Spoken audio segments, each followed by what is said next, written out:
All right, in this video, let's talk a little bit about functions, and more specifically, the built-in functions that the Python interpreter has available ready to go for you. Now, first, what is a function? All a function really is it is a named portion of a program that will process some sort of data, and it will do really one thing, and then it will return some kind of a response back to you. You've been working with functions in a way your entire life.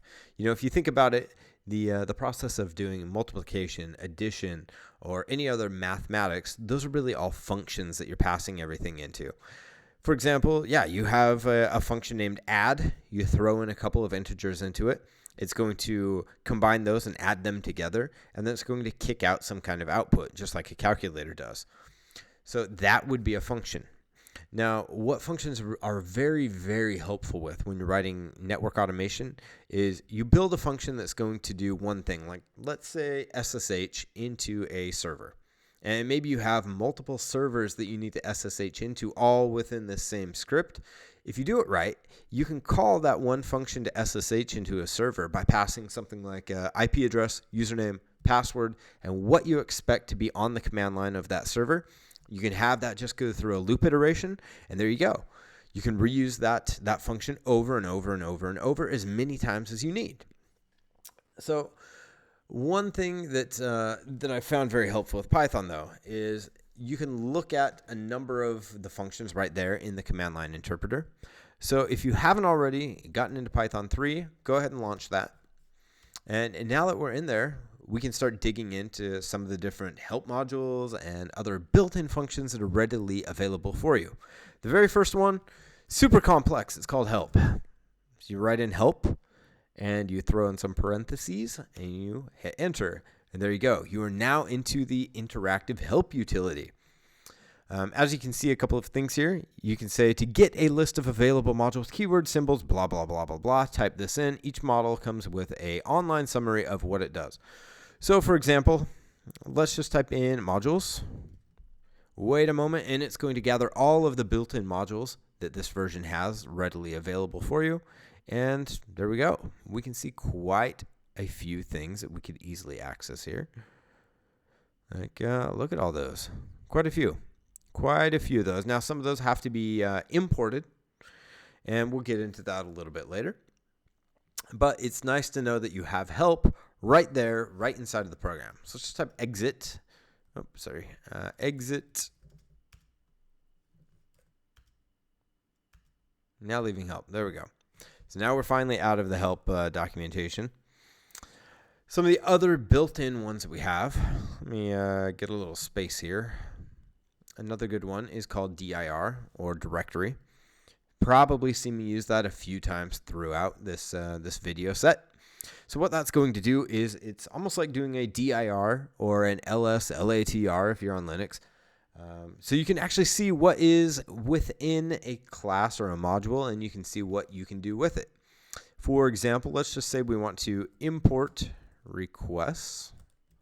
It's one that I use very, very often. We dir requests. And within there, we can now see all of the built-in functions. I'm just going to refer to them as functions right now, but all of the functions that we have within that module that we can use. You can do that with really any module that you have with Python.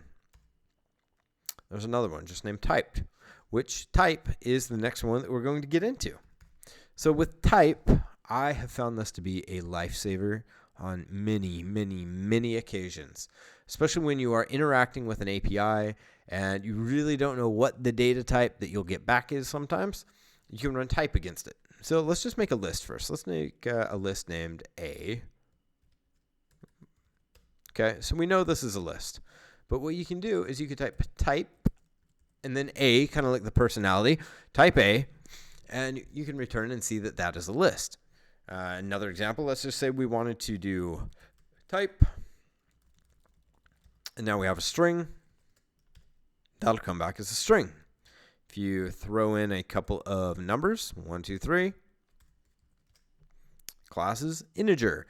If you throw in a period and give some decimal space, you now have a float.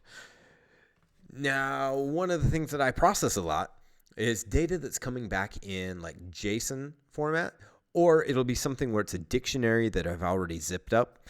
And what I may have within there, though, could vary. I may have a list, I may have a dictionary, I may have some strings. It really varies as to what will actually be stored through within the data. So this can be very helpful when you're processing through, and you can do like a verification. You can do like an if statement. So if the type is this, then do B. If the type is this, then do C. Very, very helpful when you're processing a large amount of data, and it can really help with writing error correction and error handling capabilities. Another one that I use a lot, especially when I am calling a script with command line arguments, is going to be the length, or len. As you can see, if we type that in without any data in there, it's going to say, hey, it takes exactly one argument. So let's feed it and give it one argument. Whoop. It wants that as a string per se there. So len of 1. Okay, that's a string. We can see there's a value of 1. But let's say we add a couple of other things in there. 1, I am sitting here. We can see that the length now is 15. Again, this can be really helpful, especially if you are pulling in system arguments onto something. Actually, let's do that really quick. Let's pull in something here. Let's do it like this. Let's go ahead and escape. No, we don't want to do that. I didn't really want that.